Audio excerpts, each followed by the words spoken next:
किसी जमाने में अपराध अखबारों के अंदरूनी पन्नों तक ही सीमित था, लेकिन आज समाचार की दुनिया अपराध की घिनौनी खबरों से सुर्ख पड़ी है, फिर वो चाहे टीवी हो या अखबार। तेज रफ्तार जिंदगी, बढ़ता कंज्यूमरिज्म और गिरती नैतिकता इसका मुख्य कारण है। और कहीं एक आम अपराधी के मन में यह बात भी घर कर गई है कि वो अपराध करके बेखौफ घूम सकता है, कानून की नजरों से बच सकता है। लेकिन ऐसा कभी नहीं होता, जुर्म कभी नहीं छुपता। देर से ही सही अपराध और अपराधी सामने आ ही जाते हैं। आज की ये कहानी एक हैरान कर देने वाला वाकया है जो गुनाह की कई परतों के नीचे छुपा हुआ था।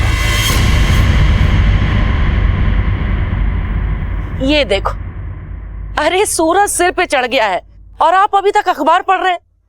एक काम कहा था ना आपको। अरे रुको जरा, अखबार पढ़ने दो। घर का अखबार पढ़ लिया हो तो पड़ोसियों से लाके दूसरे अखबार भी पढ़ लीजिए।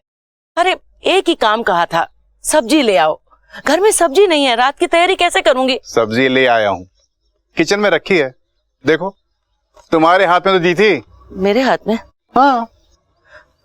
अच्छा ठीक है, उठिए तो सही। दिवाली का दिन है, कितने सारे काम करने। अब चलिए इसको बंद करिए। अरे माँ, कब से नीचे ढूंढ रहा हूँ, आप लोग यहाँ बैठे हुए हो। चलिए माँ, मैं चलता हूँ, कॉलेज के लिए लेट हो रहा है। आज दिवाली का दिन है, छुट्टी है। आज कौन सा कॉलेज खुला है? माँ आप चलिए मेरे साथ नीचे। अरे कहाँ लिए जा रहा है मुझे? अरे माँ आप आइए तो, मेरी प्यारी माँ, आप इतना परेशान मत हुआ करें, सारे काम हो जाएंगे। आप बैठिए।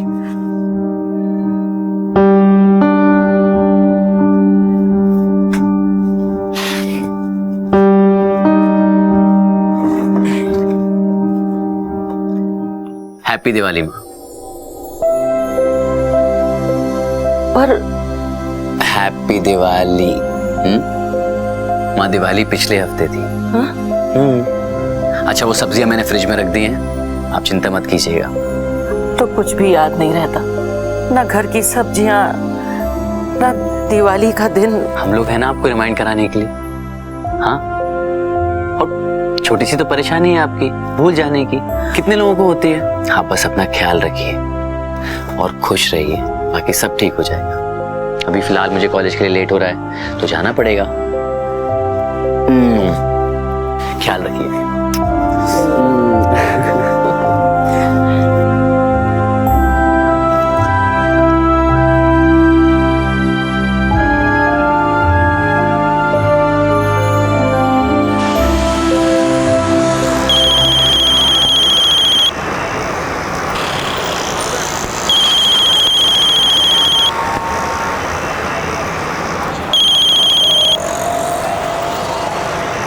हाँ बोलो।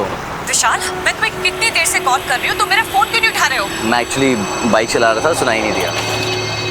अच्छा मैं कॉलेज के लिए लेट हो रहा हूँ, can we talk later please? बहाने मत बनाओ विशाल, आई नो तुम मुझे अवॉइड कर रहे हो, मैं तुमसे मिलना चाहती हूँ, वो भी अभी। प्रीति देखो, तुम जो कहना चाहती हो वो हम पहले बहुत बार डिस्कस कर चुके हैं, तुम सच को एक्सेप्ट क्यों नहीं कर लेती? कैसे कर लूँ मैं एक्सेप्ट? इतना आसान है एक्सेप्ट करना? देखो Vishal, I am feeling very very stressed. तुम एक बार तो मुझसे मिल सकते हो ना, आखिरी बार। ओके, कॉलेज के बाद मिलते हैं।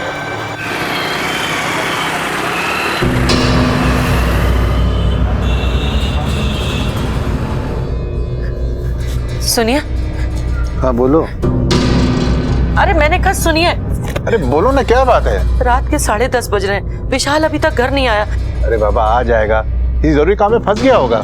वो इतनी देर तक कभी बाहर नहीं रहता, और अगर रहता भी है तो मुझे कॉल करके बताता है। किसी दोस्त के यहाँ गया होगा, वही पढ़ रहा होगा साथ में। कॉल कर रही हूँ, उसका फोन भी तो बंद आ रहा है। तो बैटरी खत्म हो गई होगी। आपको ना किसी बात की चिंता नहीं होती, मैं यहाँ चिंता में घुली जा रही। देखिए मुझे अच्छी तरीके से याद है, मैंने उसके लिए टिफिन बनाया था, आज वो टिफिन भी नहीं लेकर के गया। अरे बाबा, वो टिफिन लेकर के गया है, मैंने देखा था सुबह उसको। आप आइए, मैं दिखाती हूँ आपको, आइए मेरे साथ। चलो आइए दिखाती हूँ। लगा लो, लेके गया है। देखिए। ठीक है, मैं कॉल करता हूँ। अरे बताया तो था आपको, कॉल कर रही हूँ, फोन बंद आ रहा है। ओह ठीक है, थोड़ा इंतजार कर लेते हैं, आ जाएगा, तुम घबराओ नहीं, आ जाएगा। हाँ आओ, आ जाओ।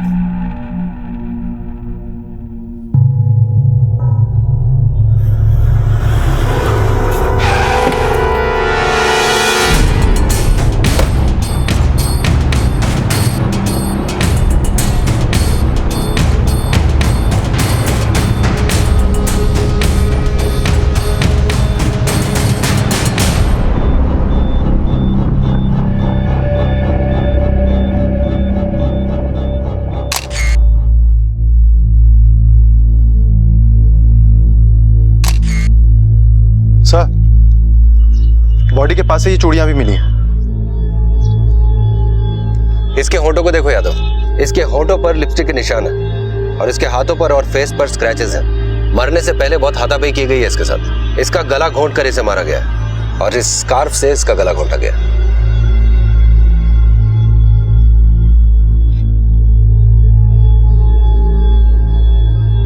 अपने इतने साल के करियर में ऐसा कई बार देखा है कि किसी लड़की ने किसी लड़के को मार दिया हो, पर जिस अग्रेसिवनेस से इसे मारा गया है ऐसा बहुत कम देखने को मिलता है। सर, हो सकता है कि इसने किसी लड़की का रेप करने की कोशिश की हो, या ये भी हो सकता है कि किसी लड़की ने कुछ लड़कों की मदद से इसे मार दिया। पॉसिबिलिटीज हजारों हैं और जब तक सच का पता नहीं चल जाता हमें हर पॉसिबिलिटी पे काम करना होगा। Yes sir. इसकी पॉकेट चेक करो।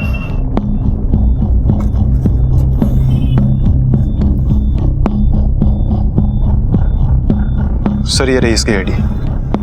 विशाल सिंह, इसके घर वालों को पुलिस स्टेशन में बुला। Okay sir.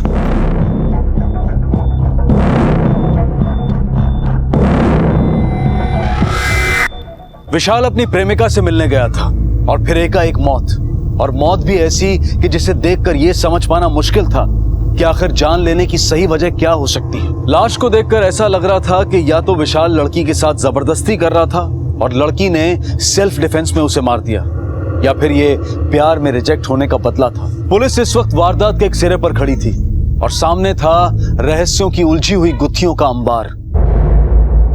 पुलिस ने हमें यहाँ क्यों बुलाया है? कहीं ऐसा तो नहीं कि हमारा विशाल किसी मुसीबत में? नहीं नहीं शांति, ऐसा कुछ भी नहीं है। तुम बिल्कुल ऐसा मत सोचो। हाँ, सब ठीक हो जाएगा।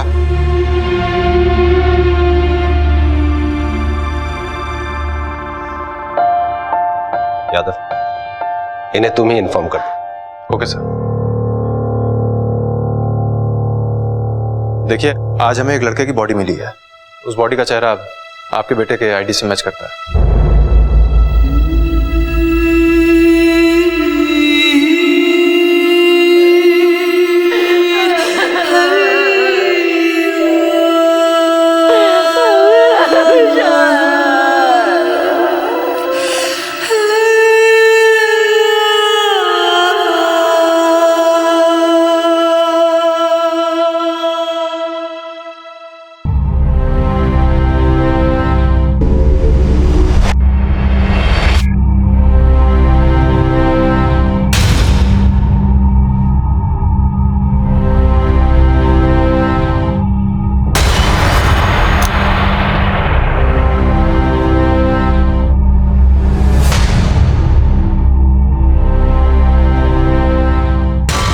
तुमने मुझे रिजेक्ट किया ना, go to hell. I don't need you anymore.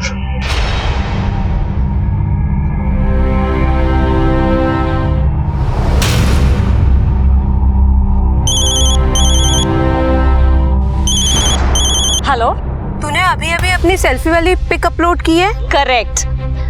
Bye the वे, कैसी लग रही हूँ मैं?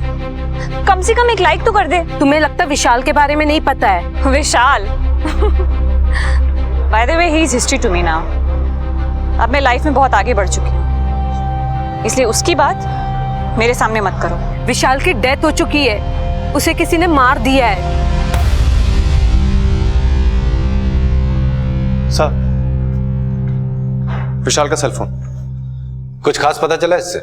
मैंने इस फोन की कॉल हिस्ट्री चेक की है सर। विशाल को ज्यादातर कॉल्स उसके पेरेंट्स ने और उसके दोस्तों ने किया है, जबकि एक नंबर ऐसा भी है जिससे पिछले कुछ दिनों से हर रोज 20 से 25 कॉल्स आते थे। और वो नंबर किसी लड़की का है? हाँ सर, प्रीति वर्मा। इस नंबर से रिलेटेड और कोई खास बात? सर, प्रीति ने इतनी बार कॉल किया, लेकिन इसने केवल 2 या 3 कॉल्स ही रिसीव किए। यानी विशाल इस प्रीति को अवॉइड कर रहा था। जिस दिन विशाल का मर्डर हुआ उस दिन की सुबह ही विशाल ने प्रीति से लगभग 1 मिनट बात की है। और सर, एक बात और, विशाल के फोन में प्रीति नाम के इस फोल्डर में ये सारी पिक्स मिली। सर, 1 मिनट सर, एक फोटो पीछे से।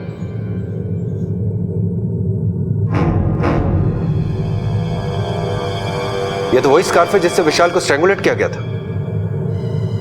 जिस दिन विशाल का मर्डर हुआ उस दिन विशाल ने प्रीति का फोन उठाया और उनकी उस दिन बात भी हुई, लेकिन मर्डर के बाद इस नंबर से एक भी कॉल नहीं आया। एड्रेस पता करो इसका। सर, हमने प्रीति के नंबर से उसका एड्रेस भी निकाल लिया है। अब आगे की कहानी ये प्रीति ही बताएगी।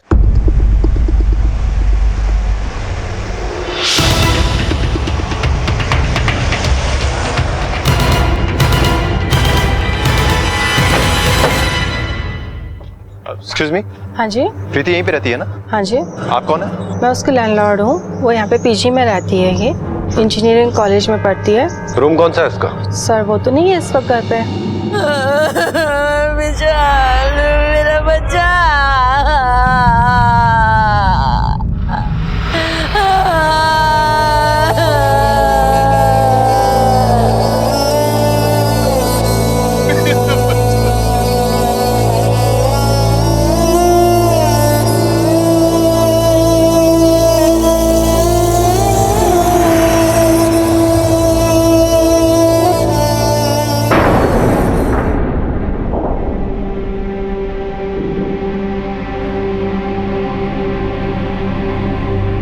प्रीति,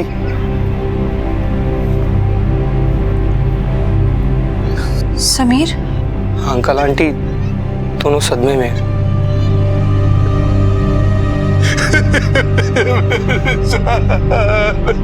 अंकल अंकल मुझे अभी अभी विशाल के बारे में पता लगा। आप प्लीज मत रोइए, प्लीज अंकल। प्रीति, तुम्हें हमारे साथ पुलिस स्टेशन चलना होगा। क्यों मारा तुमने विशाल को? क्या हुआ था उस दिन? जी सर, मैंने विशाल को तुमने कैसे मारा और विशाल को किस करने से पहले तुमने उसका गला घोटा था या बाद में? सर, ये आप कैसी बातें कर रहे हैं? सीधा साधा सवाल कर रहा हूं जिसका सीधा साधा जवाब चाहिए। विशाल को तुमने कैसे मारा? मैं विशाल को क्यों मारूंगी? मैं तो उससे प्यार करती थी। लेकिन विशाल तुमसे प्यार नहीं करता था। वो तुम्हें हर तरीके से अवॉइड कर रहा था, तुम्हारे कॉल्स रिसीव नहीं कर रहा था और इसीलिए तुमने उसको मार दिया। आई नो कि वो मुझे अवॉइड कर रहा था। हमारे बीच में कुछ डिफरेंसेस थे सर। मैंने बहुत कोशिश की कि हमारे बीच के डिफरेंसेस कम हो जाएं। इनफैक्ट दिवाली के कुछ दिन पहले मैं उसके घर भी गई थी।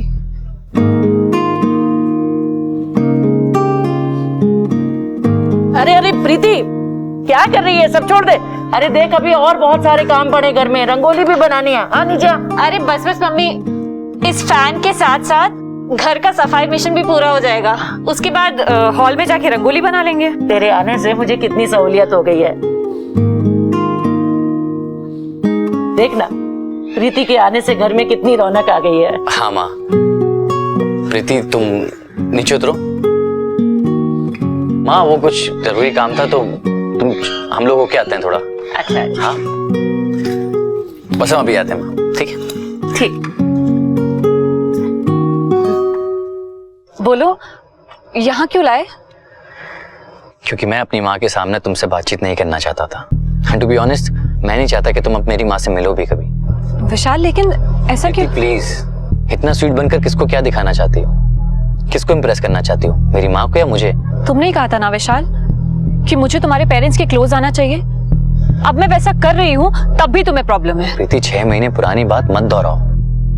वो तुम ही थी जिसे मेरे माँ बाप से इतनी परेशानी हुआ करती थी।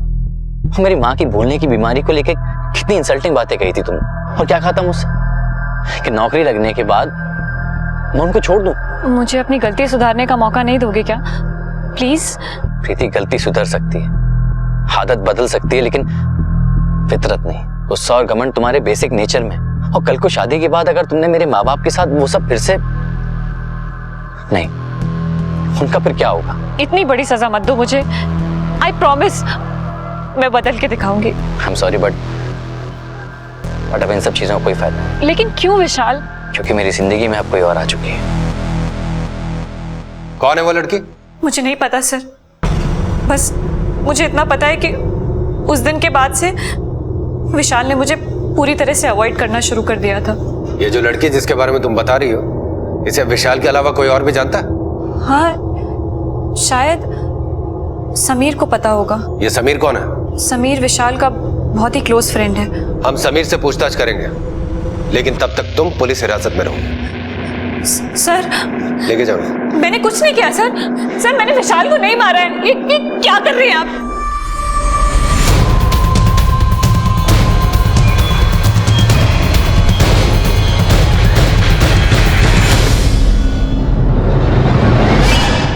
तुम विशाल को कब से जानते हो? सर, मैं और विशाल करीब 1 साल से अच्छे दोस्त थे। वो कुछ दिनों से परेशान था क्या? नहीं तो। ऐसा कैसे हो सकता है? गर्लफ्रेंड से ब्रेकअप होने के बाद तो कोई भी अपसेट रहेगा।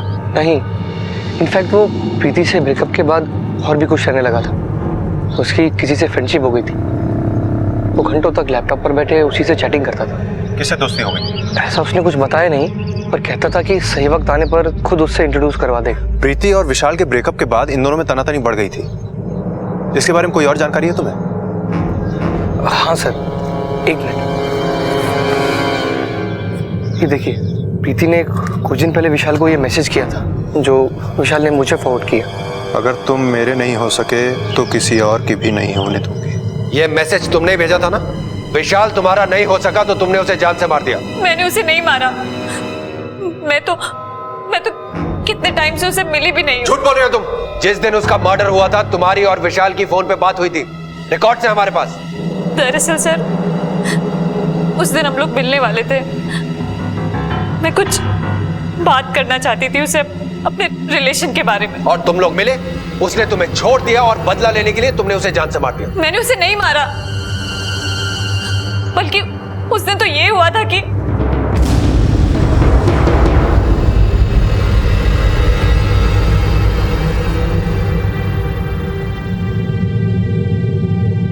तो जिस दिन विशाल का कत्ल हुआ उस दिन तुम मनवा भान टेकरी पर उसका इंतजार कर रहे थे। किसी ने तुम्हें देखा होगा वहां पर इंतजार करते हुए? जहां हम लोग मिलते थे वहां नॉर्मली बहुत कम लोग आते थे। Very convenient. तुमने इंटेंशनली एक ऐसी जगह चुनी जहां पर कोई आता जाता नहीं है। मुझे एक आइसोलेटेड जगह चाहिए थी। ये हमें विशाल की बॉडी से मिला। ये मर्डर वेपन है। इससे विशाल को स्ट्रैंगुलेट करके मारा गया था। ये तुम्हारे ही है ना? देखो। हाँ, लेकिन ये तो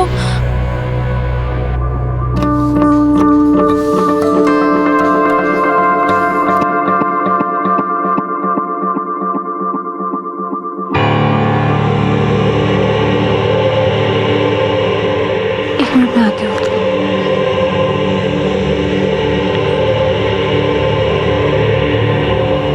प्रीति, क्या ढूंढ रही है? मेरा स्कार्फ पता नहीं मिल नहीं रहा।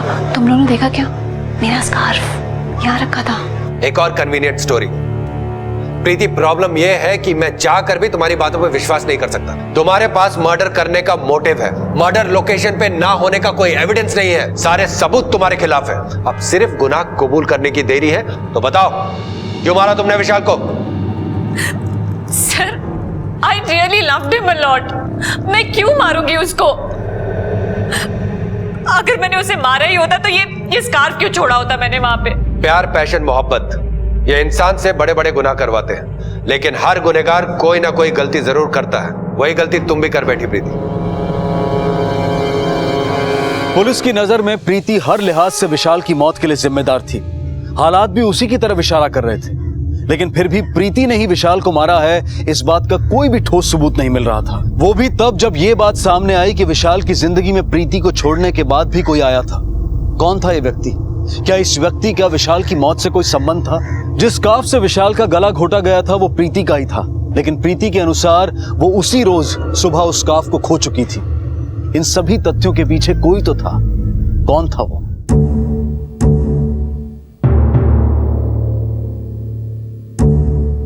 शांति, अब ज्यादा मत सोचो, खाना शुरू करो। नहीं खाया जाता। देखो, अगर तुम नहीं खाओगी तो तुम्हारी तबीयत और बिगड़ जाएगी। क्या फर्क पड़ता है?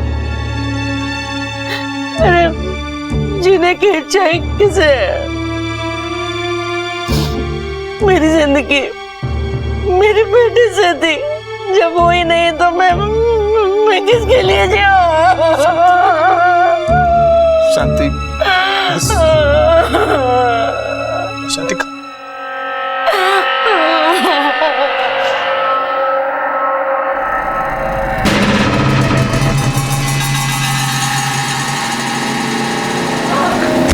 शांति।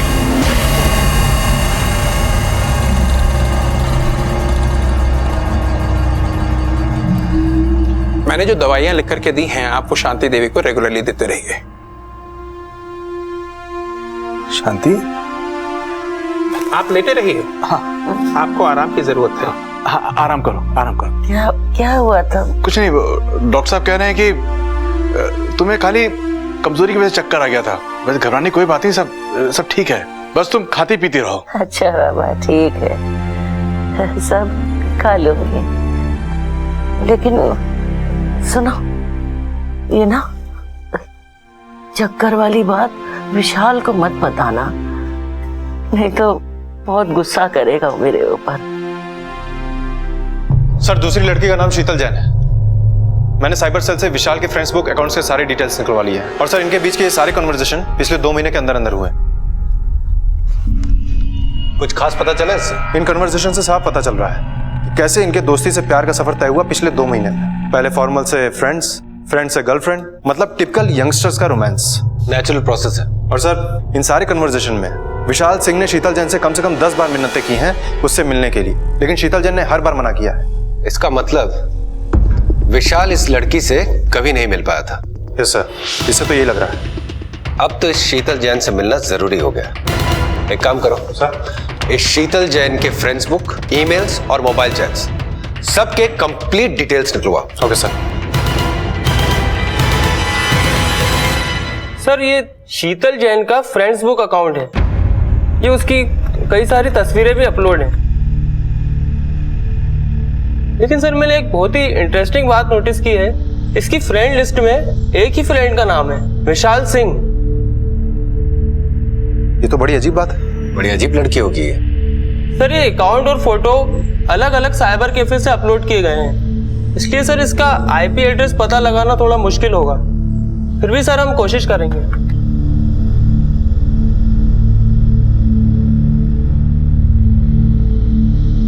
तुमने नोटिस किया इनमें से कई तस्वीरों के पीछे मोती मस्जिद दिख रहा है। ये मोती मस्जिद ही है ना? Yes sir. इसका मतलब वो लड़की मोती मस्जिद के आसपास कहीं रहती है। हमारी कोशिश में कोई कमी नहीं रहनी चाहिए। मोती मस्जिद के आसपास के दुकानदारों और वहां पर चलने वाले लोगों को वो फोटो दिखाओ। इतना तो कंफर्म्ड है कि शीतल वहीं कहीं रहती है, उसे ढूंढने में हमें मुश्किल नहीं होनी चाहिए। Okay sir.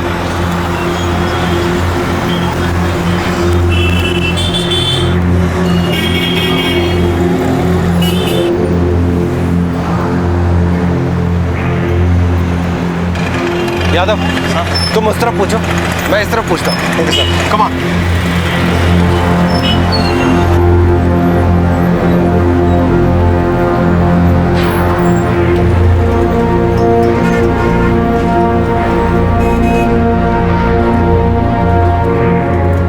इस लड़की को कहीं देखा है? हाँ सर ये आती रहती है, दूसरे माले पे रहती है। फ्लैट नंबर 201 में रहती है सर। 201? जी सर।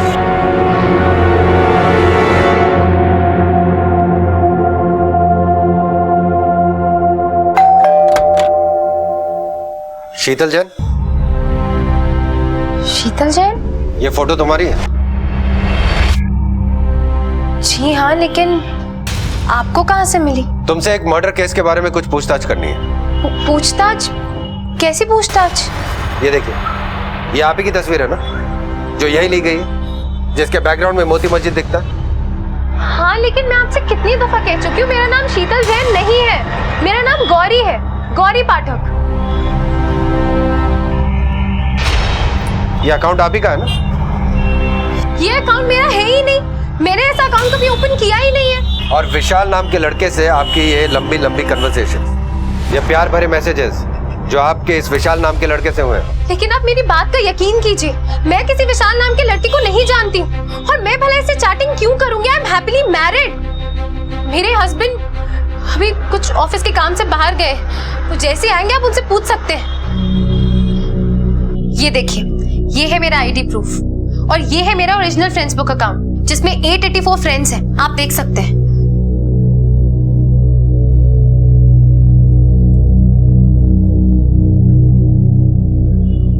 हेलो, हाँ कुरैशी, मुझे अर्जेंटली एक इन्फॉर्मेशन चाहिए। 2 नाम नोट करो, शीतल जैन, गौरी पाठक। इन दोनों नाम के फ्रेंड्स बुक अकाउंट की कंप्लीट डिटेल्स चाहिए मुझे। Thank you Qureshi. विशाल नाम का कोई लड़का नहीं है, जबकि दोनों ही अकाउंट में तुम्हारी तस्वीर है, वो भी एक जैसी। वही तो मुझे समझ में नहीं आ रहा कि किसने मेरे साथ इतना भद्दा मजाक किया है। हाँ कुरैशी। सर शीतल जैन के फ्रेंड्स बुक अकाउंट में जो फोटो अपलोड हुआ है वो गौरी पाठक के कंप्यूटर से नहीं हुआ है, बल्कि सर हमने गौरी पाठक और शीतल जैन दोनों के अकाउंट में बहुत ही खास डिफरेंस नोटिस किया है सर। जब भी गौरी पाठक ने कोई फोटो अपलोड किया है ठीक उसके अगले ही दिन फेक अकाउंट में भी वही फोटो अपलोड हुआ है। इसका मतलब कोई बहुत क्लोजली इनके अकाउंट को फॉलो कर रहा है। ठीक है, थैंक यू कुरेश।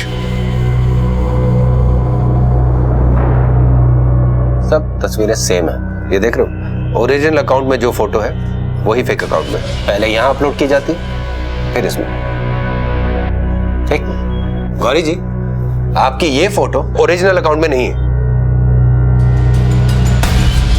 इसका मतलब ये फोटो बिना ओरिजिनल अकाउंट से कॉपी किए हुए डायरेक्टली फेक अकाउंट में अपलोड किया गया है। किसने खींचा ये फोटो? वो मेरे हस्बैंड ने, अरुण ने। तो फिर ये फोटो फेक अकाउंट में कैसे पहुंची? आप कहना क्या चाह रहे हैं? देखिए, आप मेरी बात का जो मतलब निकालना चाहे निकाल सकती हैं। आपने कहा आपके हस्बैंड बाहर गए हुए हैं, उन्हें फौरन बुलाइए। कहीं आप मेरे हस्बैंड पर तो शक नहीं कर रहे हैं ना? हम एक बहुत ही इंपॉर्टेंट केस की इन्वेस्टिगेशन कर रहे हैं और इस वक्त हमें आपके हस्बैंड से पूछताछ करनी है। जो मैं कह रहा हूं वो कीजिए, बुलाइए उनको।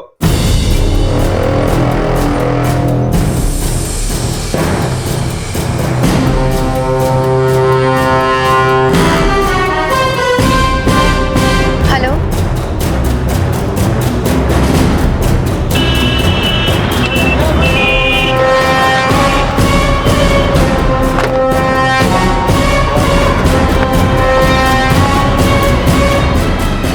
किया क्या मैंने? अरुण पाठक तुम ही हो ना? हाँ, गौरी पाठक के हस्बैंड। तुम्हें मेरे साथ पुलिस स्टेशन चलना होगा। प्रीति की जांच पड़ताल के बाद पुलिस को किसी शीतल जैन का सुराग मिला, उसकी तस्वीरें मिली, विशाल के साथ उसकी लंबी बातचीत का ब्यौरा मिला। लेकिन जब खुद शीतल मिली तो वो शीतल नहीं बल्कि गौरी निकली। गौरी पाठक, एक विवाहित महिला। गौरी खुद अपने अपराध से अनजान थी। जाहिर था कि कोई उसके नाम का इस्तेमाल करके इंटरनेट पर विशाल से दोस्ती बढ़ा रहा था। इस अपराधी ने विशाल की जान तो ली ही थी, साथ ही कई बेगुनाहों को फंसाने की साजिश भी रची थी। शीतल यानी गौरी की तमाम तस्वीरों में एक तस्वीर ऐसी भी थी जिसके बारे में सिर्फ उसका पति अरुण जानता था। तो क्या वो इस अपराध में शामिल था? देखिए, आपने जितनी भी बातें मुझे बताई हैं इसके बारे में मुझे कुछ पता नहीं था। I really don't know about this fake account, और ना ही मैं किसी ये विशाल नाम के लड़के को जानता हूँ। आप लोगों से केस सॉल्व तो हो नहीं रहा, तो आप लोग को चाहिए एक स्केपगोट, ताकि उसे मुजरिम बना के आप लोग उसे जेल में डाल सके और मेडल ले सके। स्केपगोट तो तुमने अपनी वाइफ को बनाया, उसे मर्डर केस में फंसा के। क्या गौरी ने तुम्हें शादी के लिए प्रेशराइज किया था या कोई चक्कर वक्कर चल रहा है तुम्हारा? जी नहीं। तो फिर अपनी वाइफ को मर्डर केस में फंसाने की कोशिश क्यों कर रहे हो? बोलो, तुमने विशाल को क्यों मारा? क्या दुश्मनी थी तुम्हारी उससे? आप लोग क्या बोल रहे हैं, मुझे कुछ समझ में नहीं आ रहा है। तुमने पहले विशाल के मर्डर का फुल प्रूफ प्लान बनाया, फिर अपनी वाइफ का शीतल जैन नाम से एक फेक फ्रेंड्स बुक अकाउंट खोला और अपने वाइफ के ओरिजिनल अकाउंट से उस फेक अकाउंट पर पिक्चर्स अपलोड की। ईमेल से चैट करके तुमने विशाल को शीतल जैन यानी अपनी वाइफ का दीवाना बना दिया और फिर उसका मर्डर कर दिया। और मर्डर करके ऐसे इजी क्लूज छोड़ दिए कि पुलिस आसानी से तुम्हारी वाइफ तक पहुंच जाए। तुमने फेक अकाउंट में एक ऐसी पिक्चर अपलोड कर दी जो तुम्हारे वाइफ के ओरिजिनल अकाउंट में नहीं थी, जो तुम्हारे मोबाइल फोन से खींची हुई थी और मोबाइल फोन से ही अपलोड की गई थी। क्या एक मिनट मुझे वो फोटो दिखाएंगे प्लीज? अरे बस ऐसे ही रहना, ऐसे ही रहना, हिलना मत, हिलना मत। क्यों, क्या हुआ? बहुत कमाल की लग रही हो, इसी बात पे एक फोटो तो बनती है। जस्ट स्टे दैट वे, बहुत अच्छे लग रहे हो।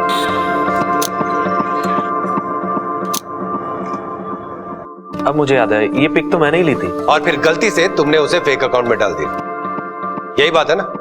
या कोई और कहानी बनाने की सोच रहे हो? जी नहीं, ऐसी कोई बात नहीं है। मुझे याद है उन दिनों मेरा फोन खराब था, तो मैं सोनू का फोन यूज कर रहा था।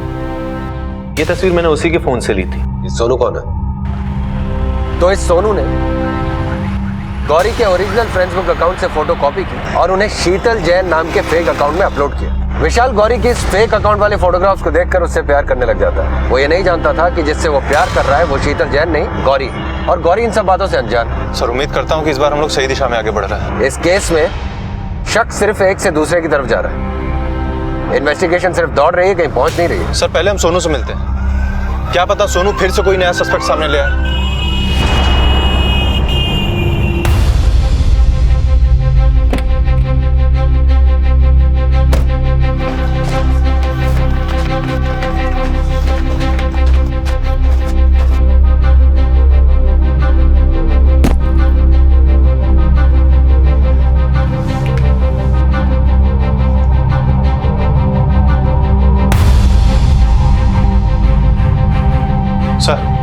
लेडीज कपड़े।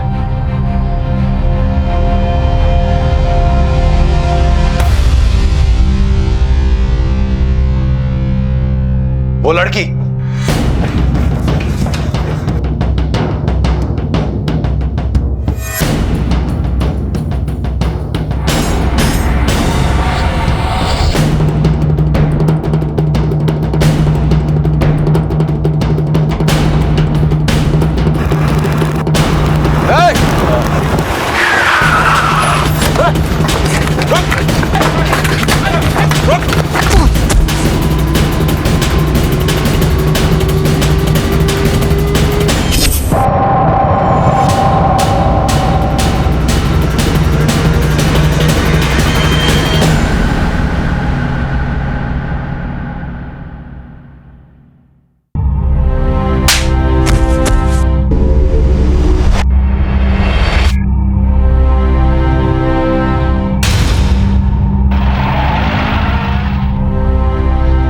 सोनू उर्फ समीर।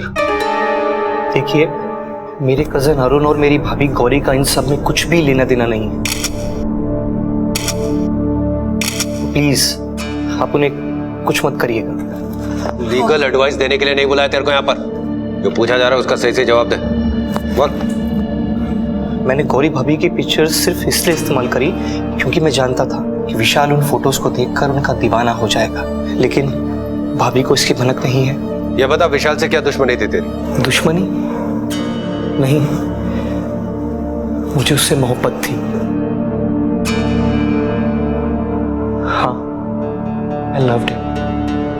कहने को तो मैं दुनिया के लिए लड़का हूँ, लड़कों जैसा दिखता हूँ, लड़कों जैसा बोलता हूँ, लेकिन मेरे अंदर एक लड़की की आत्मा बसती है, और इस लड़की की जिंदगी में आने वाला पहला लड़का था विशाल।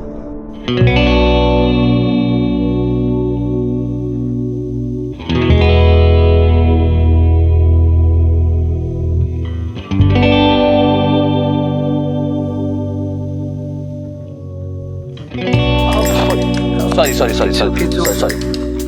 No problem. हाय समीर।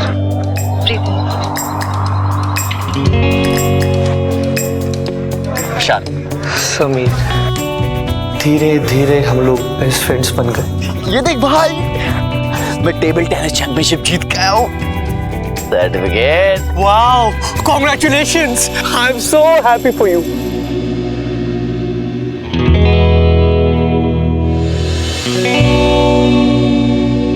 मैं चाहकर भी विशाल के सामने अपनी फीलिंग्स एक्सप्रेस नहीं कर पाया। बस मन ही मन समीर बनकर कई सपने बुनते रहा। उसे पाने के लिए पहले प्रीति को उसकी जिंदगी से निकालना जरूरी था।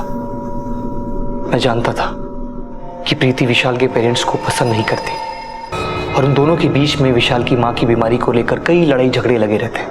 मैंने इसी चीज का फायदा उठाया, और वहीं से मैंने विशाल के दिमाग को पॉल्यूट करने की शुरुआत करी।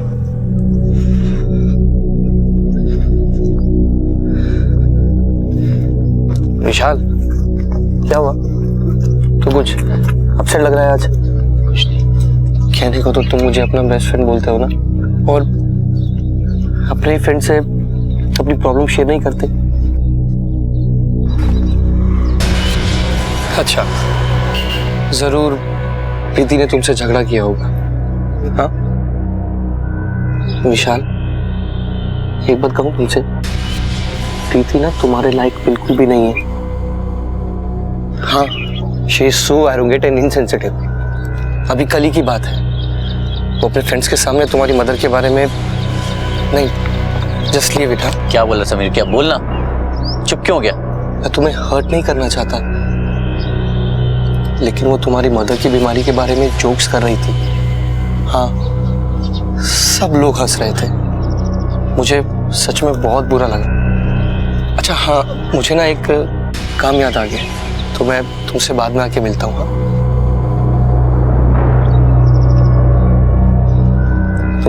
तुम ध्यान रखो अपना। हाँ, मेरे भड़काने से उन दोनों में मिसअंडरस्टैंडिंग्स, फाइट्स तो बढ़ गई, पर अभी भी विशाल प्रीति को नहीं छोड़ पा रहा था, और इसीलिए मैंने शीतल जैन नाम के कैरेक्टर को जन्म दिया।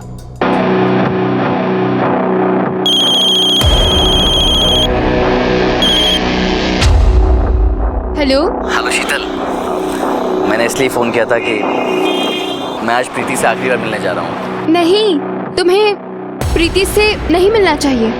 तुम्हें पता है वो तुम्हें ट्रैप कर रही है। यू डोंट वरी, मैं आज वो चैप्टर हमेशा के लिए क्लोज कर दूंगा।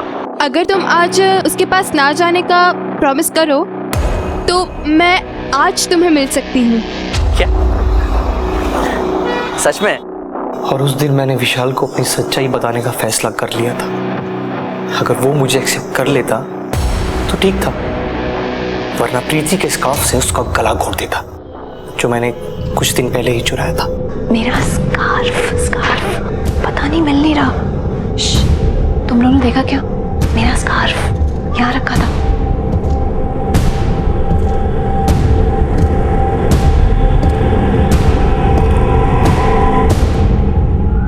प्लानिंग तो बहुत अच्छी थी तुम्हारी, लेकिन फुल प्रूफ नहीं थी। प्लान और नो प्लान, विशाल या तो मेरा होता या फिर किसी का भी नहीं।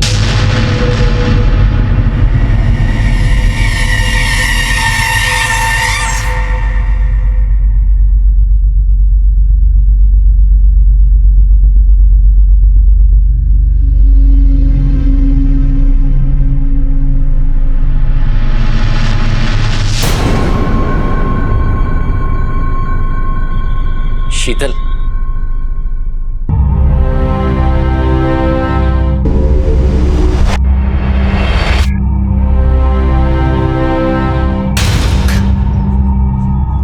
ये क्या है?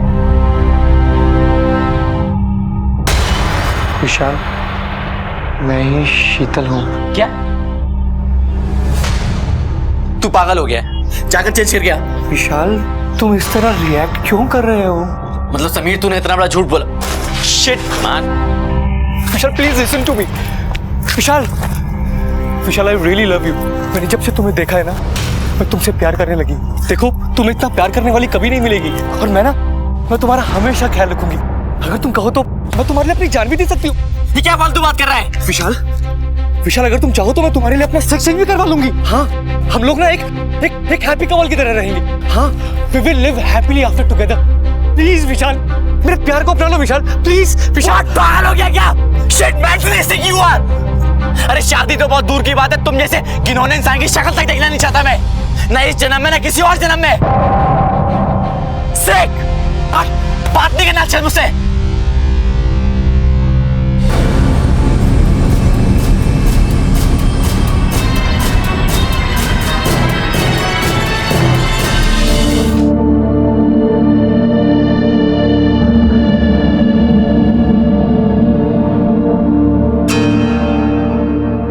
अगर विशाल मान गया होता तो हम लोग इस दुनिया के सबसे हैप्पी कपल होते।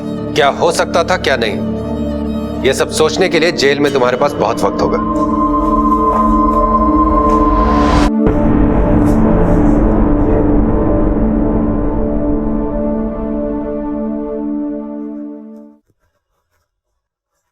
सुनिए जी। हाँ, मैं क्या कह रही हूँ कि आजकल ना मुझे पता नहीं क्यों कुछ अजीब सा लग रहा है। क्यों? ऐसा लगता है जैसे मैंने विशाल को पता नहीं कब से नहीं देखा। एक तो वो घर में भी नहीं दिखाई देता ना आजकल। तुम बैठो बैठो। पहले आज सुबह तुमने विशाल से कितनी सारी बातें की थी। हाँ, तुमने उसका टिफिन तैयार किया था और फिर जाते जाते तुम्हारा आशीर्वाद लेके भी गया था। अच्छा, सच में? सुनो, तुम फटाफट खाना तैयार करो। आज तुम विशाल की पसंदीदा मटर पनीर सब्जी बना रही हो ना? हाँ। चलो चलो, फिर देर हो जाएगी। हाँ, जल्दी जल्दी बनाती हूँ, नहीं तो कहेगा कि मम्मी जल्दी जल्दी खाना दो, भूख लग रही है।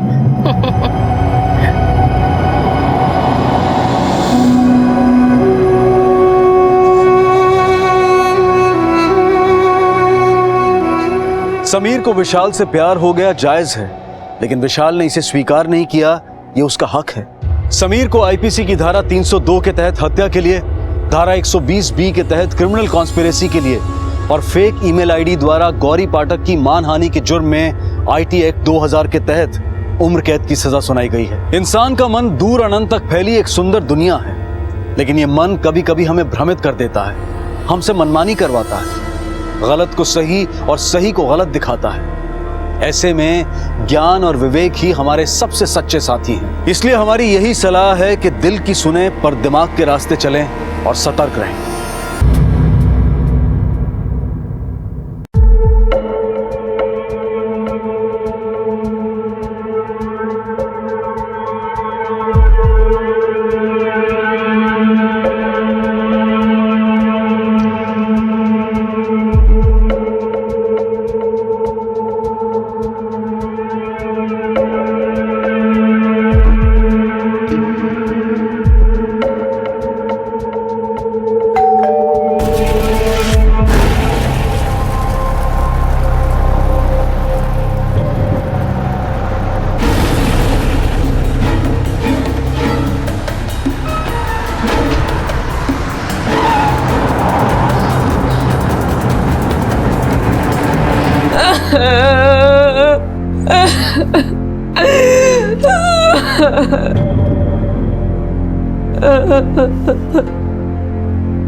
हेलो,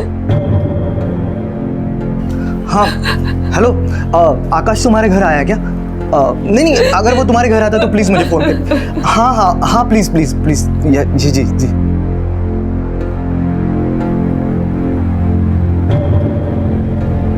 सुरेखा शांत हो जाओ, तुम्हारी वजह से मुझे कुछ सुनाई नहीं दे रहा है। मेरा बेटा घर नहीं लौटा है, तुम्हें तो जैसे कोई चिंता ही नहीं है ना। वो सिर्फ तुम्हारा बेटा नहीं है, मेरा भी बेटा है, मुझे भी उसकी चिंता हो रही है। हर जगह ढूंढ के आया हूँ मैं उससे, सारे दोस्तों से पूछ रहा हूँ मैं उसके। वो स्कूल से ऐसे कहाँ जाएगा? देखो, मुझे कुछ भी नहीं पता, मुझे मेरा बेटा ला कर दो। हेलो, ध्यान से सुन, तेरा बेटा आकाश मेरे पास है। सुना है बहुत पैसे दबाया है तू, चल उसमें से 5 लाख ढीले कर। कौन? तुमने क्यों? मैं कौन है जान के तेरा भला नहीं होने वाला। जितना बोला है ना उतना कर। 5 लाख का इंतजाम करके रख। और हाँ, पुलिस के पास गया ना तो तेरे को तेरे बेटे का अंतिम संस्कार करना पड़ेगा, समझा? हेलो, देखो मेरी आकाश से बात करवाओ। हेलो सुनो, हेलो हेलो। क्या हुआ? कौन था? कहाँ है आकाश? कुछ बताते क्यों नहीं हो? बताओ ना, कहाँ है वो? भाऊ सांग ना काय झालं, कुठे तो?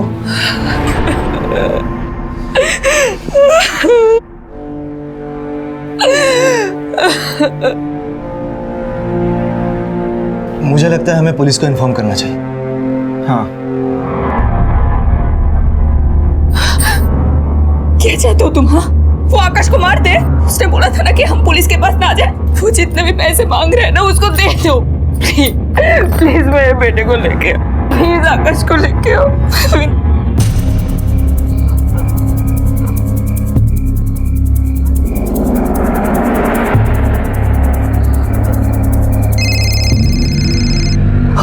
हेलो हेलो, मैं पहुंच गया हूँ यहाँ पे। तेरे सामने वो बड़े वाला मिट्टी का ढेर दिख रहा है?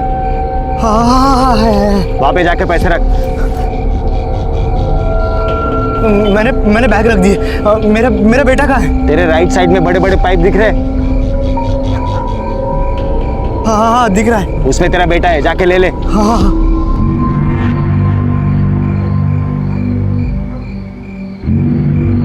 आकाश, आकाश, आकाश, आकाश।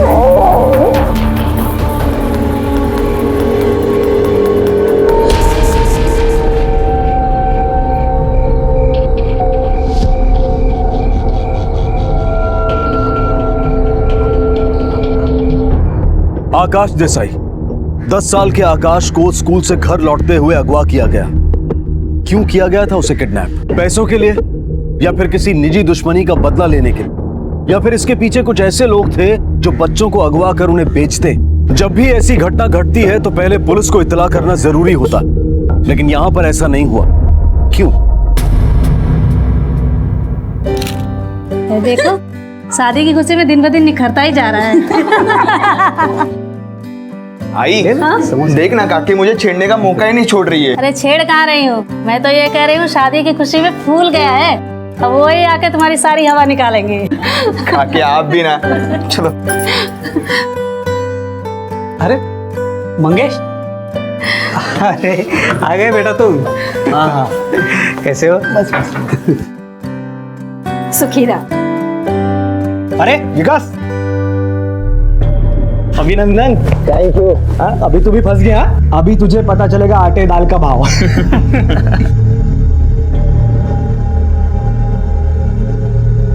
अरे सुरेखा, तुम यहाँ क्यों खड़ी हो बेटा? आओ अंदर आओ, मैं तुम्हें तुम्हारा कमरा दिखाती हूँ। चलो। आओ, तुम भी फ्रेश हो। हाँ हाँ, आता हूँ। हाँ।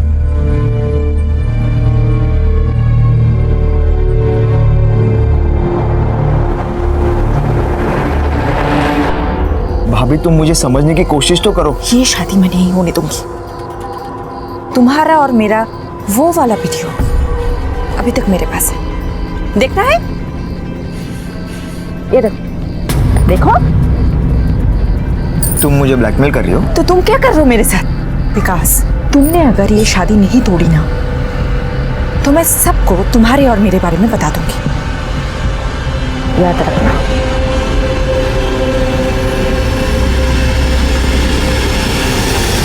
या तुम्हें पर मेहंदी काढ़ा? नहीं नहीं, तुम लोग निकालो, बहुत काम पड़ा है अभी, मैं बाद में निकालती हूँ। बाबा बाबा मुझे आइसक्रीम चाहिए।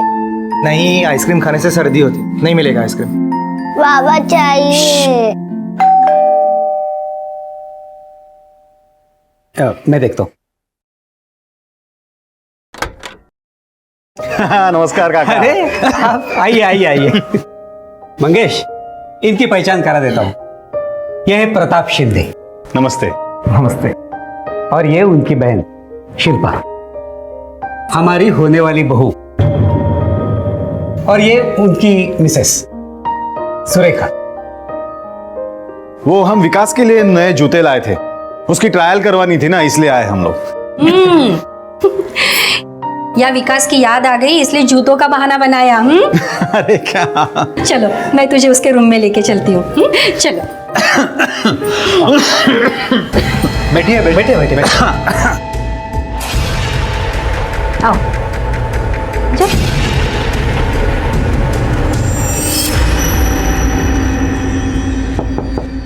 कौन है? आजा। विकास, ये देख, तेरी होने वाली बीबी जूते दिखाने के बहाने तुझसे मिलने आई है। तुम दोनों बातें करो, मैं चलती हूँ, बहुत काम पड़ा है। ये जूते ट्राई कर लीजिए ना प्लीज। प्रताप भाव लाए हैं रिसेप्शन में सूट के साथ पहनने के लिए। साइज छोटी होगी तो सुबह चेंज हो जाएगा। हाँ ठीक है, मैं बाद में देखता हूँ। ठीक है। शिल्पा, एक मिनट।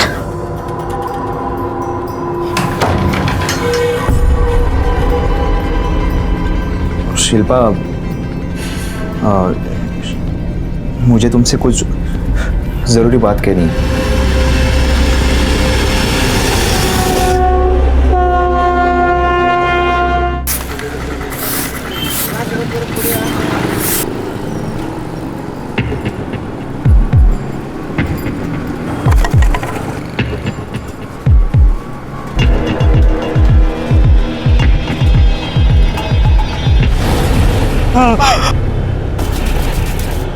शादी का माहौल था, सब खुश थे, लेकिन कुछ रिश्ते उलझे हुए दिखाई दे रहे थे। विकास शादी कर रहा था तो सुरेखा को, जो कि उसकी भाभी थी, उसका इससे क्या सरोकार हो सकता था। दूसरी तरफ नायगांव में एक घटना घटी जो नायगांव के लिए नई थी और किसी हादसे से कम नहीं थी, इसलिए खलबली मचना जायज था। पुलिस ने मौके पर जाकर कार्रवाई की थी और पता लगाने की कोशिश की थी कि ये लाश आखिर है किसकी, जिसमें एक बात सामने आई थी कि ये औरत नायगांव की तो नहीं थी। तफ्तीश में पुलिस को लाश की पहचान तक पहुंचने का रास्ता मिल चुका था और उन्होंने अपनी कार्रवाई भी आगे बढ़ा दी थी, जो किसी की जिंदगी में तूफान लाने वाली थी।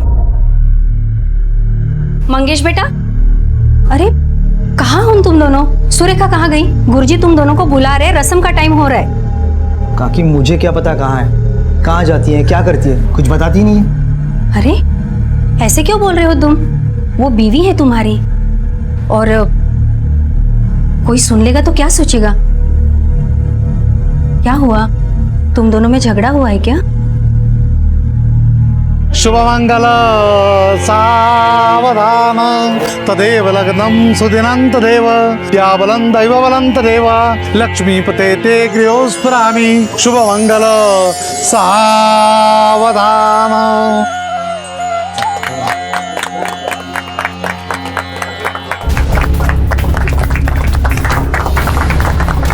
आप में से मंगेश देसाई कौन है?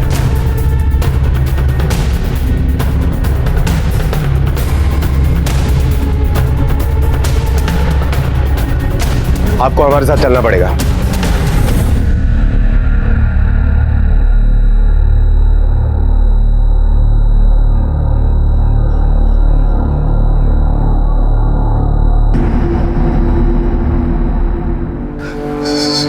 सुरेखा,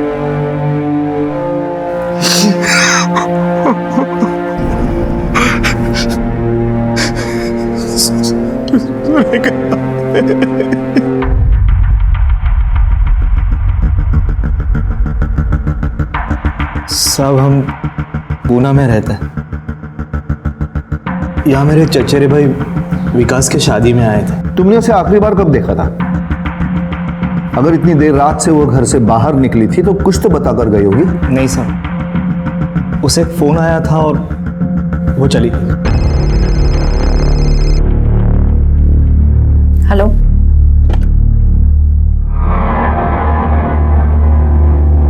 क्या हुआ? कहाँ जा रही हो? मैं 10 मिनट में आती हूँ।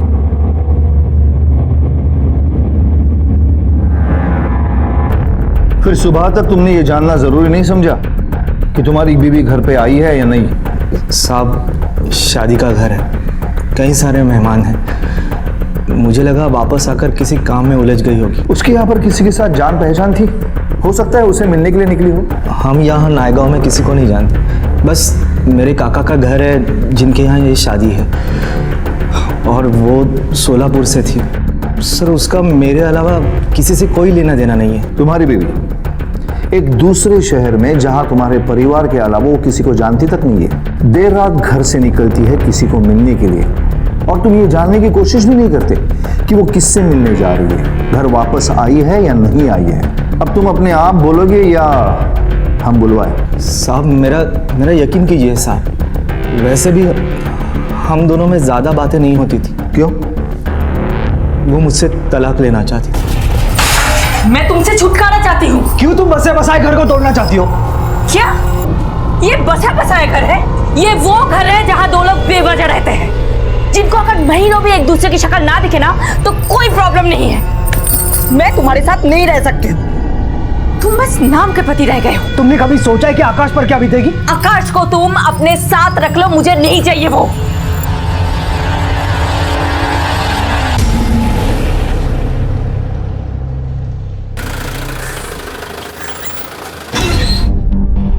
सर बोलो कौन? कुछ लीड मिला?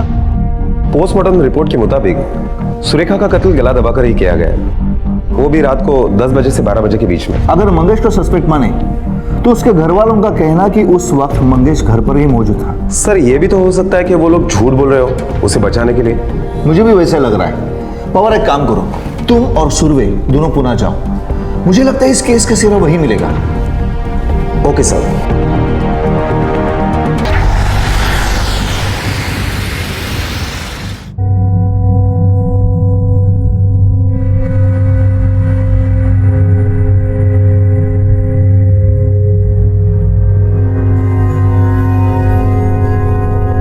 पापा आपने तो कहा था आई कहीं बाहर गई है, अभी आ जाएगी।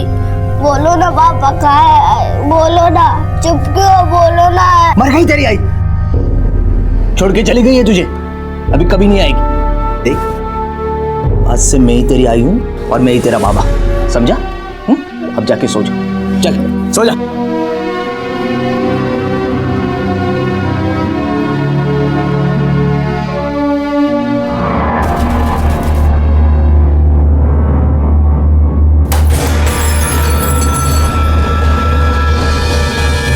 आकाश ने अपनी मां को खो दिया था, लेकिन वो अब भी सुरेखा का इंतजार कर रहा था।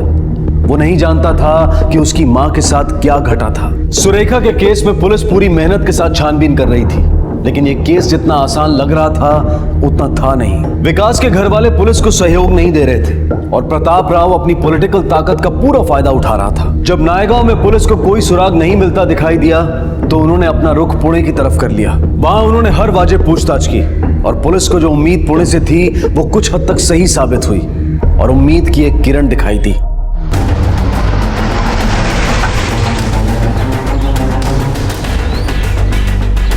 मंगेश तो बहुत अच्छा है साहब, अपने काम से काम रखता है, पर पता नहीं उसकी पत्नी के साथ क्यों बनती नहीं थी। साहब पहले तो सब ठीक था, पर धीरे धीरे उनके घर से झगड़े की आवाज़ बहुत आने लगी।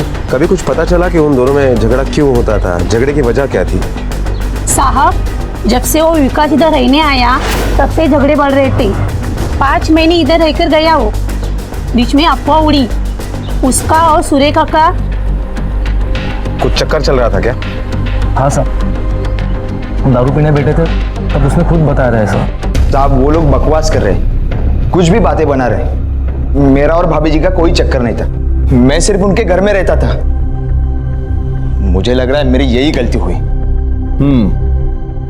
और एक गलती भूल रहे हो, शबनम बार जाने की गलती, और तुम्हारे दोस्त शंकर के सामने तुम्हारे और भाभी के रिश्ते के बारे में कबूली देने की गलती।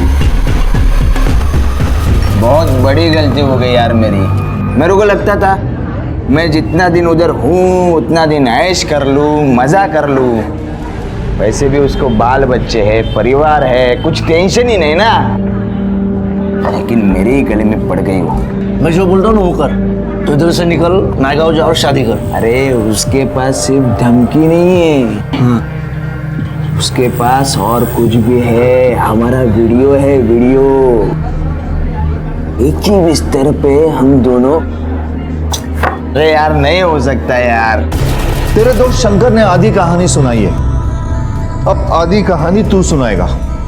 जल्दी से सुना, वरना ये पवार का हाथ बहुत चलता है। वो मेरा और भाभी का चक्कर था साहब, लेकिन मैंने शुरुआत ना की ना जबरदस्ती की साहब। ये सब उसने शुरू किया था। मैं सिर्फ नौकरी के वजह से पुणे गया था और उसी वजह से उनके घर में रहता था।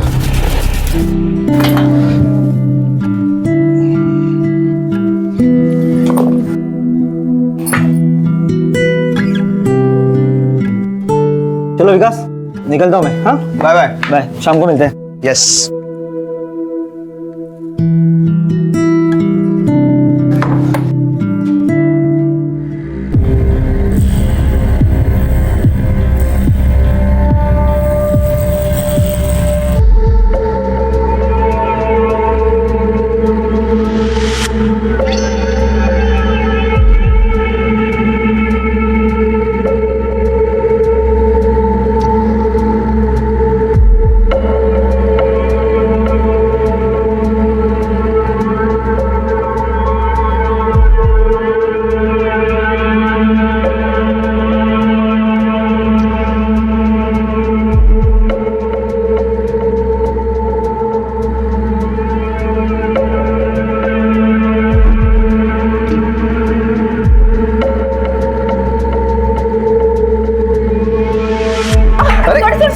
नहीं ठीक है भाभी जी। अरे मैं कर देता हूँ। मैं करता हूँ साहब। भाभी जी ठीक है, मैं करता हूँ साहब।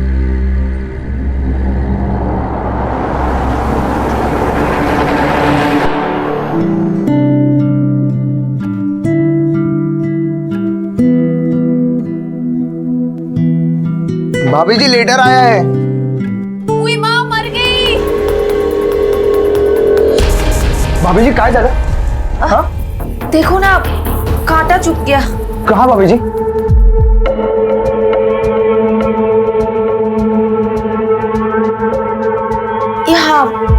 यहाँ छुपा है।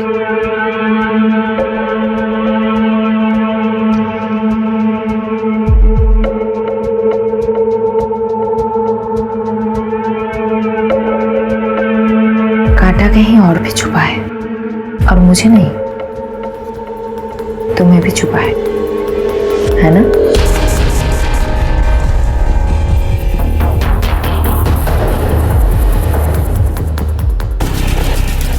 विकास। हाँ भाभी। जरा अंदर आना। हाँ आता हूँ। हाँ विकास, जरा पल्लू उठा के कंधे पे रख देना। वो मेरे हाथ पे क्रैम्प आया है, उठाया नहीं जा रहा है।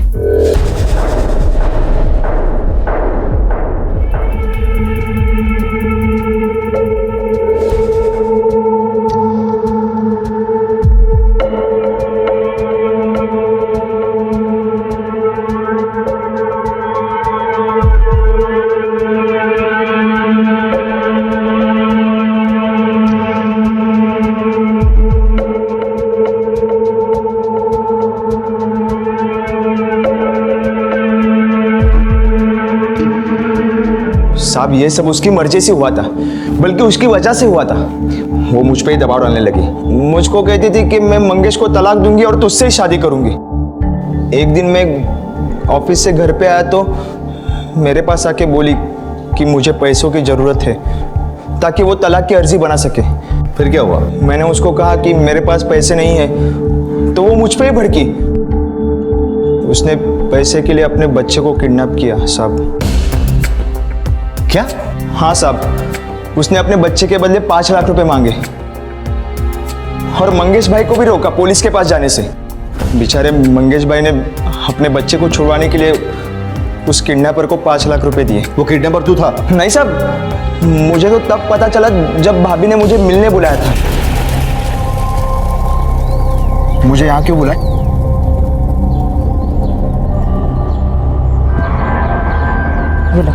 ये लो, इसमें 1 लाख रुपए है। जाकर वकील को दे देना और बोलना पेपर्स तैयार करें। मैं उस घर में और एक दिन भी नहीं रह सकती। इतना पैसा कहाँ से लाया तूने? मैं अपने प्यार को पाने के लिए कुछ भी कर सकती हूँ। ये तो बहुत छोटी सी चीज है। पर तुमने किया क्या? इतना पैसा कहाँ से लाया? अपने बेटे को किडनैप करा के। कहते हैं कि माँ की आंखों से अगर उसका बच्चा एक पल के लिए भी ओझल हो जाए तो वो पल माँ के लिए काटे नहीं कटता और उसके दुख का अंदाजा तक नहीं लगाया जा सकता। सुरेखा का कहना था कि ये सब कुछ उसने अपने प्यार के लिए किया है। विकास को जैसे ही मामले की संजीदगी की भनक लगी तो वो पुणे से नायगांव भाग आया। वो किसी मुसीबत में नहीं पड़ना चाहता था, लेकिन मुसीबत तो उसके दरवाजे पर दस्तक दे चुकी थी, क्योंकि सुरेखा का खून भी नायगांव में ही हुआ था। बेशक अभी तक पुलिस को किसी के खिलाफ कोई पुख्ता सबूत नहीं मिला, लेकिन शक की तलवार कई लोगों के सर पर लटकी हुई थी और वो तलवार किसी न किसी के सर पर तो गिरने वाली थी, क्योंकि पुलिस ने हार नहीं मानी थी और उनकी छानबीन जारी थी। सर ये देखिए, सुरेखा का कत्ल जहां पर हुआ वहां की दुकान से सीसीटीवी फुटेज मिले। सर वो रिक्शा से उतरा और लैंप पोस्ट के पीछे जाकर छुप गया। वो किसी को ढूंढ रहा है सर, शायद सुरेखा को ढूंढ रहा। लेकिन इस फुटेज में सुरेखा तो नहीं दिख रही है। सर ये मर्डर की रात 10:15 बजे के फुटेज है और अगर मंगेश यहां पर था तो इसका मतलब है उसके घर वाले झूठ बोल रहे हैं। आप सब लोगों ने हमसे झूठ कहा था कि ये उस वक्त घर पे मौजूद था। अब चुपचाप क्यों है? बोलिए ना। प्रताप शिंदे, आप ही ने हमारी इंक्वायरी रुकवाने के लिए ऊपर तक फोन घुमाया था ना? कुछ फायदा हुआ? चलो अब सब कुछ सच सच पकड़ो। मैं उस रात सुरेखा के पीछे गया था। तुम वहां पे रुको, मैं आती हूँ। कहाँ जा रही हो? मैं 10 मिनट में आती हूँ।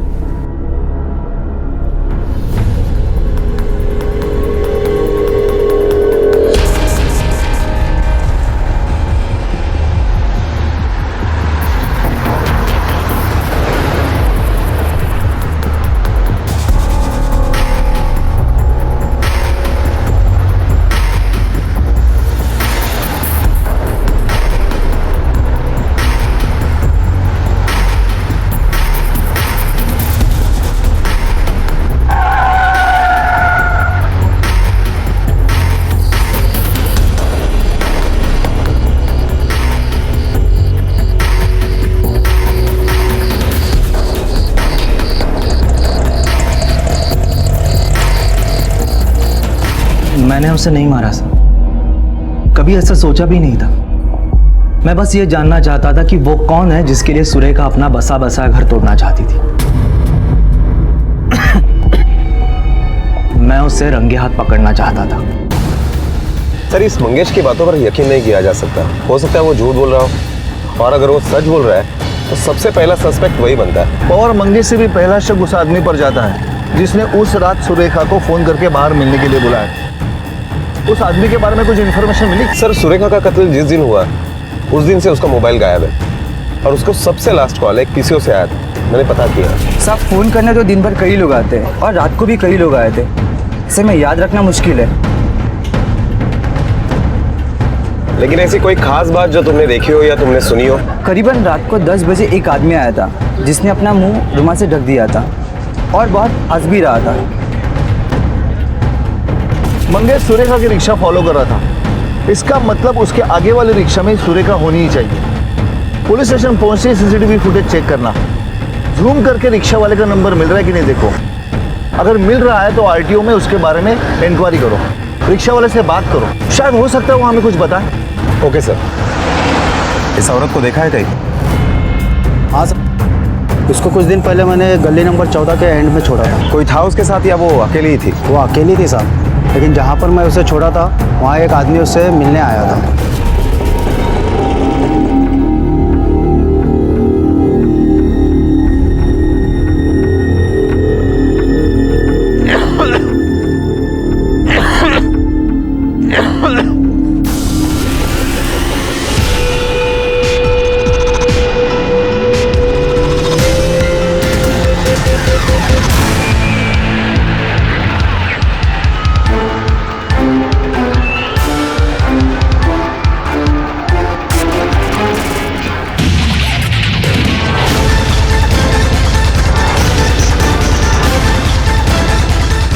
सुरवे सर। कामड़े, जूतों के निशान। एक काम करो और अच्छी तरह से ढूंढो, देखो कहीं कुछ मिलता है क्या। सर।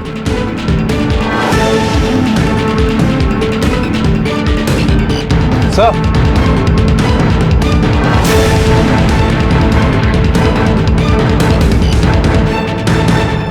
टूटी हुई चूड़ियां, जरूर कुछ ना कुछ तो हुआ है।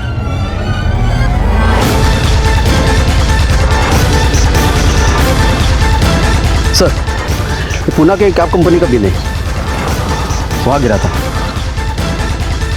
पुणे कैब कंपनी, कोथरूड, और तारीख भी वही है जिस दिन सुरेखा का कत्ल हुआ। ड्राइवर संदीप सोनावणे। ये बिल तुम्हारे टैक्सी कंपनी का है? जी साहब, ये बिल हमारा ही है। अच्छा, इस डेट को तुम्हारी टैक्सी संदीप सोनावणे के पास थी? जी साहब। उसका एड्रेस है ना?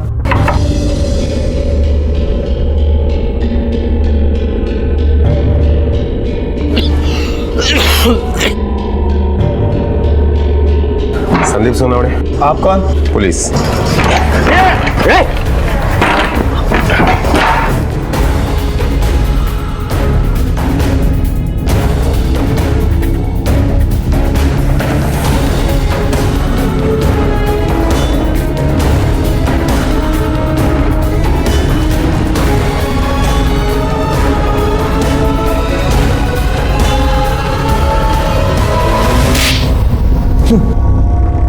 तूने ही बस स्टैंड के पीसीओ से सुरेखा को फोन किया था ना, और वो तुझे मिलने भी आई थी, ये तो हमें पता है। अब आगे का सब कुछ सच सच बता दे, झूठ बोलेगा ना हड्डियां तोड़ दूंगा। हाँ साहब, मैंने ही सुरेखा को फोन किया था साहब। मुझे पैसे की बहुत जरूरत थी और वही लेने में गया था। पर वो तुझे पैसा क्यों देने वाली थी? साहब, मेरी रिक्शा थी और मैं बच्चों को स्कूल छोड़ने का काम करता था साहब। एक दिन किराए के पैसे लेने में देसाई के घर गया था।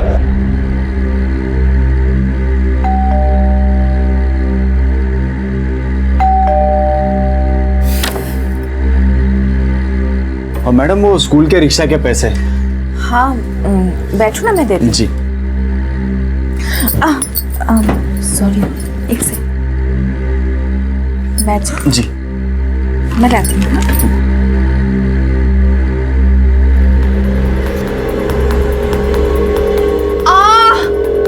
मैडम जी, आप ठीक तो है? मर गई, जल्दी आओ। मैडम, क्या हुआ मैडम? देखो ना, कांटा चुभ गया। कहाँ दिखाइए।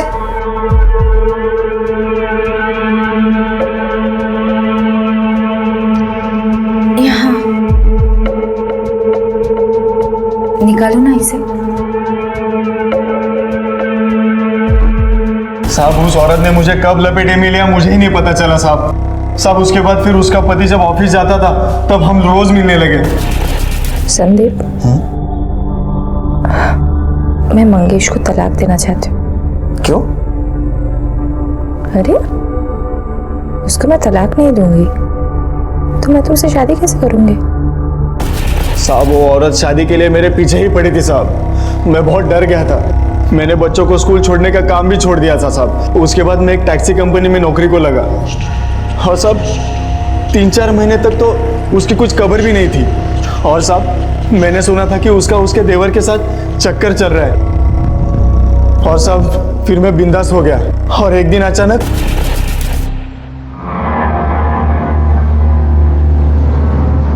देखो प्लीज मुझे बख्श दो। देखो मैं यहाँ तुमसे ये कहने के लिए नहीं आई हूँ मुझसे शादी कर। मैं एक मुसीबत में हूँ, मुझे मदद चाहिए। कैसी मदद? मैं चाहती हूँ तुम मेरे बेटे को किडनैप करो और मेरे पति से 5 लाख रुपए मांगो। क्या तुम पागल हो गई हो? अपने खुद के बेटे को? मुझे पैसों की बहुत जरूरत है और तुम्हें बस किडनैपिंग का नाटक करना है। नहीं, मैं ऐसा कुछ नहीं करने वाला। तुमको पता है मुझे तुम्हारे घर का पता मिल गया है। लगता है तुम्हारी बीवी को हमारी अधूरी कहानी सुनानी ही पड़ेगी। और सब उसके धमकी से डर के मैंने उसके बेटे को किडनैप किया। उसके हस्बैंड को कॉल करके मैंने उससे 5 लाख रुपए मांगे। 5 लाख का इंतजाम करके रख, मैं दोबारा फोन करूंगा। जब वो पैसे रख के चला गया तभी मैंने वो पैसे उठाए साहब। और फिर वो पैसे लेकर मैं दूसरे दिन सुरेखा को मिलने गया। ये रहे तुम्हारे पैसे, पर अब तुम मेरी बीवी से कुछ नहीं कहोगी। ठीक है, नहीं कहूंगी। अरे लेकिन मेरा हिस्सा वो तो तुमने दिया ही नहीं। तुम्हारा कैसा हिस्सा? ये जो सब मैंने तुम्हारे लिए किया वो तुमने मेरे लिए कुछ भी नहीं किया है। जो भी किया है अपने लिए किया है। ठीक है चलो कोई बात नहीं, अगर मूड हुआ तो कुछ दे दूंगी। चलती हूँ। साहब वो कहते हैं ना, यहाँ किए गुनाहों की सजा यहीं पे भुगतनी पड़ती है। 1 महीने पहले डॉक्टर ने कहा मुझे टीबी हुआ है। वो सुन के मेरी बीवी मुझे छोड़ के मायके चली गई साहब। साहब बार बार बीमार रहता हूँ ये जानकर मेरे मालिक ने भी मुझे टैक्सी देना कम कर दिया, पर दवाई के लिए मुझे पैसों की बहुत जरूरत थी।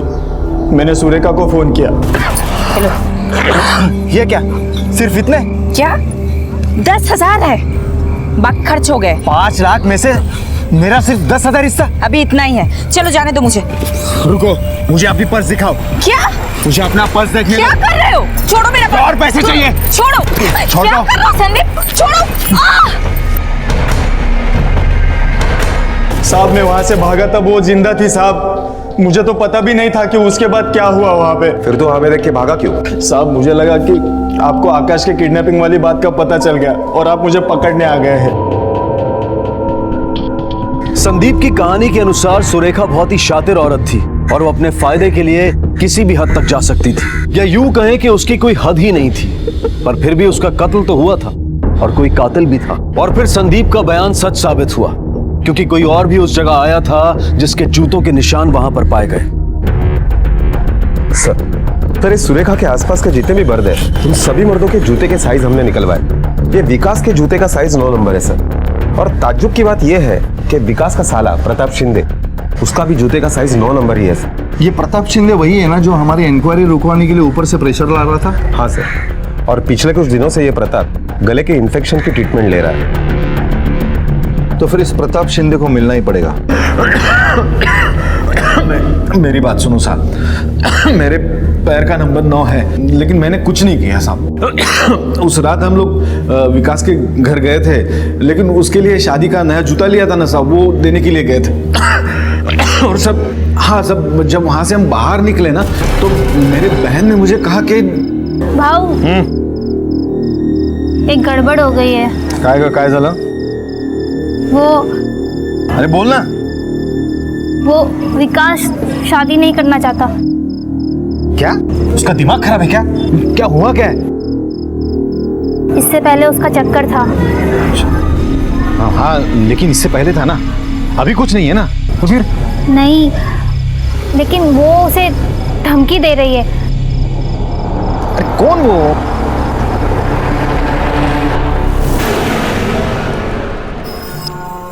बहुत कुछ सुनाई दे रहा है तेरे बारे में। शिल्पा ने मुझे बताया तेरा लफड़ा। लफड़ा मतलब? तेरा और विकास का। देख अभी जो हो गया ना, उसको भूल जा।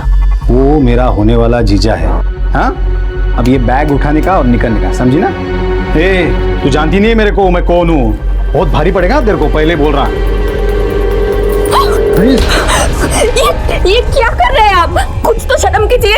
आप मेरे देवरानी के भाई हो तो मेरे भी भाई हुए ना। प्लीज मुझे छोड़ दीजिए, नहीं तो देखिए मैं पुलिस को बुलाऊंगी और लोगों को भी बुलाऊंगी। तब पुलिस को तू बताना कि तू कौन है।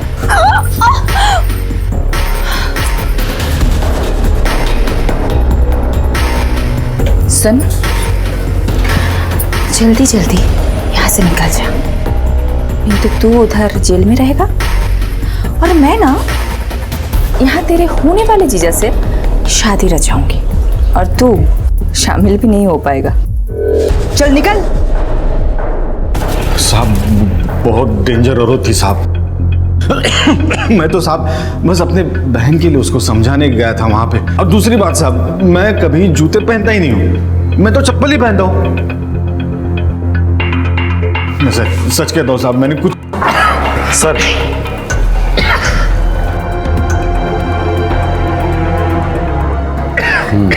क्या ये यही जूते हैं जो आपने विकास के लिए खरीदे?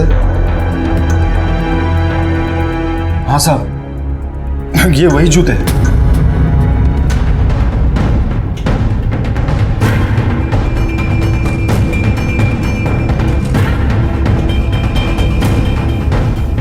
ये जूते जो तूने शादी में पहने थे कहाँ है? ये तो मैंने फेंक दिए। क्यों? जूते फेंकना क्या गुनाह है क्या?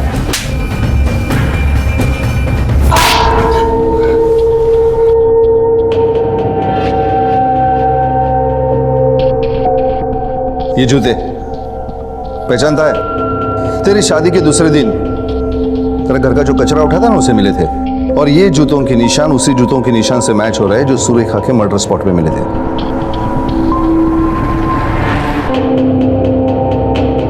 अब सच सच बता दे, वरना बहुत मार खाए। भाभी मुझे बोलती थी कि शादी तोड़, नहीं तो मैं अपना वीडियो सबको दिखाऊंगी। मैं बहुत डर गया था, बहुत परेशान था मैं। तभी मैंने उसको कहीं जाते देखा।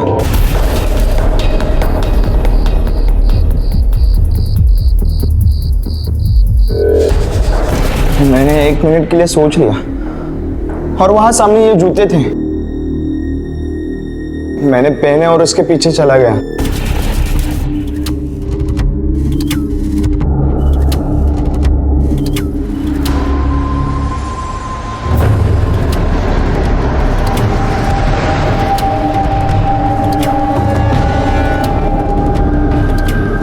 रिक्शा चलो, जल्दी चलो काका, उसकी रिक्शा को।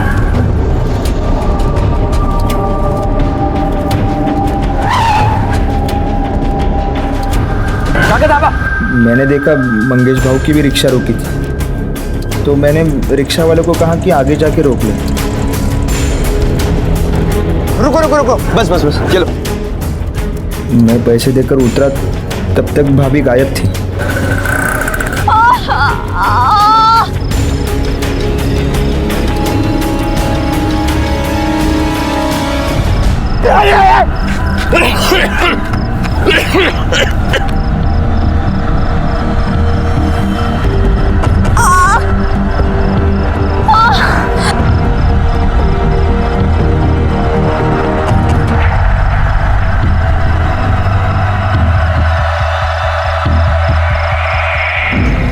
फिर मैंने उसकी बॉडी कचरे के डिब्बे में फेंक दी और उसका मोबाइल नाले में फेंक दिया। फिर मैं घर आया और शादी के दिन पुलिस को देखा तो मैं बहुत डर गया और डर के ये जूते मैंने कचरे के डिब्बे में फेंक दिए। पर तुझे ऐसा लगा कि तू पकड़ा नहीं जाएगा, लेकिन एक बात ध्यान रखना, जुर्म होने से पहले दस्तक भी देता है और होने के बाद अपने निशान भी छोड़ता है।